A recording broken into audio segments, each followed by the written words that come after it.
मनासिक को शुरू करने से पहले मीकात पर वापस आ गया तो क्या हुक्म है?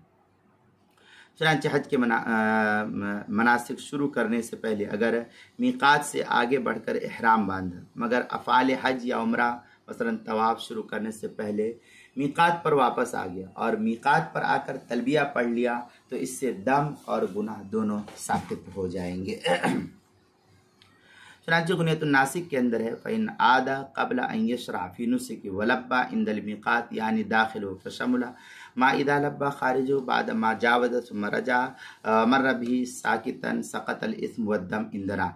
ये गुनियत नासिक की इबारत है, सफ़ा 60। इसी के हम मिसल इबारत बदायुस्सनाए दूसरी जिल्द सफ़ा 273 फतावा हिंदिया पहली जिल्द सफ़ा 253 फतावा तातारखानिया तीसरी जिल्द सफ़ा 552 किताबुल मसाइल तीसरी जिल्द सफ़ा 109। उन्वान है मनासिक शुरू करने से पहले मीकात पर वापस आ गया। इसके तहत जो इस मसले को नकल किया गया है।